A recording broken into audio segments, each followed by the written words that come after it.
The Big Ten, you want, we think.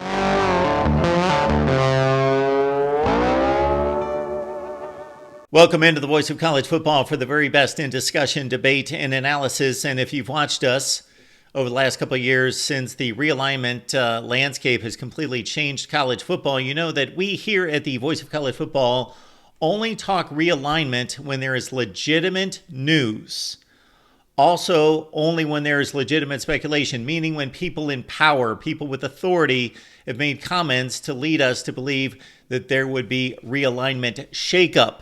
This week is different. This week we are merely serving up realignment models, formats that may take place, that may happen or may not. Of course, there's only going to be one outcome ultimately involving these conferences, so most of these you can throw by the wayside, but we are serving them up one by one involving the primary powers in the landscape of college football. Of course, the Big Ten and the SEC, eyeing those elite programs out of the ACC. First and foremost, we also will look at the Big 12 and the potential demise of the ACC, or what a compromised ACC might look like going forward. And we know that Notre Dame has a contract with the ACC. They play 5 or 6 ACC teams each season. However, without Clemson, without Florida State, they're in court against the ACC, of course, and it is almost a certainty that there will not be a Florida State and Clemson in the ACC. North Carolina has also at high levels talked about leaving the ACC. Miami, you would think, would leave as well. In terms of the rest of the ACC, North Carolina and Virginia are known commodities, are commodities that have been talked about in regards to them being attractive to the SEC and the Big Ten. And for the rest of the ACC, they will fight for survival, either as an ACC going to the future or finding survival and safe landing in the Big 12.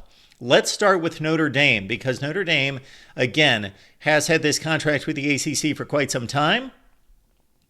When there was no place to play football in 2020, of course, the ACC saved Notre Dame and allowed them to play for a conference championship. But the Notre Dame Fighting Irish do not play in the ACC. And if anything, they have 5 consecutive years of playing Purdue, an old-time rival in the state of Indiana and the Big Ten.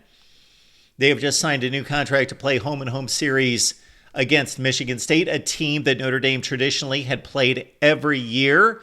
And then, of course, the University of Michigan and Notre Dame. For you old-timers, know that that was a long-standing rivalry that was last played in 2019. So Notre Dame is starting to reform some of those established contracts with the likes of Michigan, Michigan State, and also Purdue. They have played Ohio State home and home in recent years as well. Let's check out a new Big Ten with 20 teams. So this could be almost a step back to generations gone by when the Big Ten had 10 teams. This would just be a mirror of that, in there being 20 teams in the Big Ten, 10 in 2 separate divisions, with Notre Dame and Florida State being the 2 added to the 18 to provide a Big Ten of 20 split into 2 10-team divisions. As noted here by our friend Steve Dason, the Bigger 10, who took a poll this week to ask if college football fans would like to see a Big Ten up to 20 teams split into 2. We have offered up this exact model in the past with Florida State and Notre Dame joining the Big Ten to make it an even 20. We serve up the divisions both geographically, but we have also checked out the competitive balance between these 2 divisions. So let's look at it geographically first. It works out pretty well. In the Eastern Division, you've got Ohio State, Michigan, Michigan State, Penn State, Maryland, Rutgers, Indiana, Purdue. Look at the symmetry there. You keep Ohio State and Michigan together, Michigan, Michigan State together, Penn State with the other powers. Also, Maryland, Rutgers have a bit of a rivalry, and of course, geographically, it makes sense. Those teams that have had a relationship for years and years and years between Penn State, Maryland, and Rutgers. Indiana, Purdue, the old Oak and Bucket rivalry stays intact. And then you add Florida State and Notre Dame, 2 teams that, of course, make sense geographically. Notre Dame right in the middle of Indiana in South Bend. On to the Western Division. It also makes complete sense with Iowa and Illinois, Northwestern Minnesota. So you've got Northwestern Illinois. They are rivals. Iowa currently has rivalries that are being protected in the Big Ten with Minnesota, Wisconsin, and Nebraska. They are all rivals. Minnesota, Wisconsin, of course, form the oldest rivalry in the Big Ten. USC, UCLA, rivals. Oregon, Washington, rivals. The four come in from the Pac-12 and, of course, are added to the Western Division. But maybe you say, Mark, for 10 years we had imbalance in the Big Ten. Of course, that was overplayed, and I've proven that. Between the East and the West, the former Big Ten East, former Big Ten West. The West was closer to the East than people believe, more than the public perception. The issue was that the elite in the East, meaning Ohio State most of the time and Michigan in recent years, was just far better than the best out of the West. But the entirety of the division, in the Western Division, only 13 games differential, less wins in its competition against the Eastern Division in 10 seasons. But let's look at the differential between our new Big Ten Eastern Division and the West. The East, this past season, won 85 total games, lost 45. That compares to 83 and 49 in the West. In terms of conference games, and of course almost all of these played in the Big Ten, although we added Florida State's record in the ACC, we also added the Pac-12 records as well. The Big Ten Eastern Division teams went 47 and 35 this past season in conference play. The Big Ten West, the new Big Ten West, 53 and 39. Now that's only one season. Let's go to a 10-year period going back to 2014. So this is during the college football playoff era. The Eastern Division, 744 and 501. The Western Division just a tick behind, 731, 520 in the loss column. All of that is so nice and neat. 10 teams in the Big Ten East, 10 teams in the Big Ten West. They are split geographically perfectly with no issues. It is completely aligned East versus West geographically, and I've even worked out the competitive balance. It's there over a long period of time. You know what the issue is? Scheduling. 20 teams is cumbersome, and this is the issue. You got 10 teams in a division.